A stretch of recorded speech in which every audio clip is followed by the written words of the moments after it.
Hello everyone, my name is Gabby, and welcome back to another Dragon Ball Super review. This time we're reviewing episode 4. In this episode, Bulma's birthday party continues. While Bulma still bemoans about how Goku and Vegeta aren't there, and the Saiyans are all busy continuing their training, something else is happening. Trunks decides to sneak into the prize room to show Goten the grand prize, which turns out to be all 7 Dragon Balls, gathered by Bulma especially. But it turns out this might not have been the smartest move. By removing the barrier to the Dragon Balls, it ends up being spotted on a Dragon Radar, from Pilaf of all people, who had been busy searching for treasure on a nearby island with Chu and Mai. The 3 of them try to sneak on board to try and find the Dragon Balls, and are almost killed by a shark, but are saved by Goten and Trunks at the last minute. Obviously, the kids have no idea who they are, and the Pilaf gang don't know who the kids are either. But because the kids still trust them, they let them come on board and even give them some food from the party. Meanwhile, back on King Kai's planet, King Kai accidentally slips out who Beerus is to Goku. Hesitantly, he explains how he's the god of destruction, who is incredibly petty and might destroy everything for a really stupid reason. Goku, of course, wants to fight him if he's strong. Typical Goku. But soon enough, King Kai quickly hides Goku in his house. It turns out Beerus and Whis have arrived on the planet, and thus the episode ends. So, what did I like about this episode? Yeah, I liked quite a bit. First of all, I love that the Pilaf gang are back. I mean, they were here in Battle of Gods, and so obviously I was expecting them to return. And they're also going to be in Resurrection F. But the Pilaf gang are just great. They are like the proto-Team Rocket. Or in TV Tropes language, they're the Goldfish Poop Gang. They're just these bunch of villains that are just so incompetent that you can't help but feel sorry for them. And that was definitely true with Pilaf in this episode. He just had all this really bad stuff happen to him, and we honestly haven't seen him do any real evil stuff. I also liked there were a lot of things that actually made a lot more sense, like how Bulma created a barrier to block the Dragon Balls from being collected with the Dragon Radar, which I thought was really smart. Also, it was pretty funny how this fancy high-tech system was just simply turns off, you just pull out the plug. That was also pretty funny. Like, I feel like that makes sense because, it sort of makes you wonder why Bulma doesn't do this normally, but I think it's probably because she's got all 7 Dragon Balls there. So someone could either just, like Pilaf, sneak on board, then go in, unplug the thing, and then decide to wish on the dragon. So I think that was really smart. Also, I don't know if this is just the fan subs or something, but the dialogue felt very snappy this episode. Maybe it's just me, but I'm not sure. And also, this is a little transition, this is something that can be both something I like and something I didn't like, the thick line animation. So obviously for those, you guys, I'm assuming most people have seen the episode, and there are some strange frames where everyone has drawn this very unusual style with very thick lines. And obviously, that's both a good thing and a bad thing.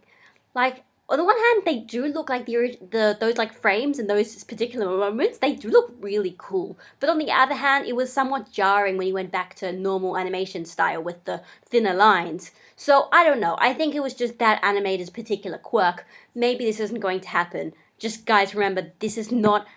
I don't think every episode from Dragon Ball Super is going to look like this. This is just different animation styles and just different ways of drawing the characters.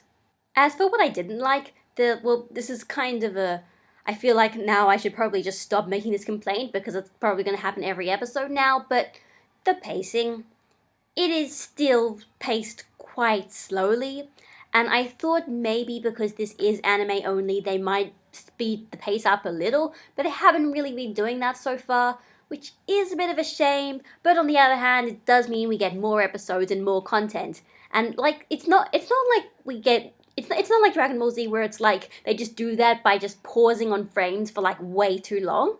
We have actually had, character interactions. They just haven't been progressing the plot. And honestly, I don't know if that's a better way of filler. That's more filler. It's less padding and more filler. But, well, whatever. I guess it's probably going to be like this from now on, so I should probably stop complaining because I'm going to start sounding like a broken record. And another thing I need to get out of the way right now, when exactly does this series take place? No, actually, it's when is this birthday party taking place in the timeline? Like, okay, I know it's at least 6 months after Majin Buu, but was there any time after that? Because if you look at episode 1 and 2 and 3, it feels like they don't take place simultaneously. Well, no, the Beerus and Whis parts feel like they take place simultaneously, but all the stuff with, like, Goku, and then with, like, Vegeta, and just all those things, it feels like time was passing, but I don't know how much time was passing. And then there's also the stuff like, because if you just say this is 6 months after Majin Buu, the birthday party, there are some problems. Like, so apparently Gohan and Videl are getting married at like 16 and, well, maybe like 17. Or another thing, probably the most important thing, something I didn't realize until someone on Reddit pointed out, but if this is 6 months after, it's not after Majin Buu, and they just use the Dragon Balls to wish for everyone's memories of Majin Buu to be erased, the Dragon Balls should not be active for Bulma's birthday party. And now I'm realizing that this makes me think, time had to have passed. We just don't know how long. Honestly, this might just be like the whole Great Saiyaman saga, where you don't exactly know how much time has passed until someone does some throwaway line saying, oh yeah, it's been like 7 years, or in this case, it's been maybe like a year and a half or something. But, I don't know, I know this is very like fandom pedantic stuff, but it is just bugging me, and I just hope we get an answer for it eventually. So that was Dragon Ball Super episode 4. I actually really liked this episode. It was filler, pretty much, again, but it was fun. It was all just really fun. Not much of consequence happened, but it was still fun. And next episode, I am looking forward, because for the first proper time in Dragon Ball Super, we are going to get a full-on DBZ-esque fight scene. And that will be very, very cool. I mean, I'm sure it's the part that everyone wants to see, right? I mean, most people, like 90% of people, want to see this stuff, because Goku is going to fight Beerus. And it looks like we're going to get some Super Saiyan 3 action, which is something that I'm actually surprisingly curious about. So yeah, I'm very much looking forward to that, and that'll be great. So this is Gabby, signing out, and I'll see you next week. Bye guys!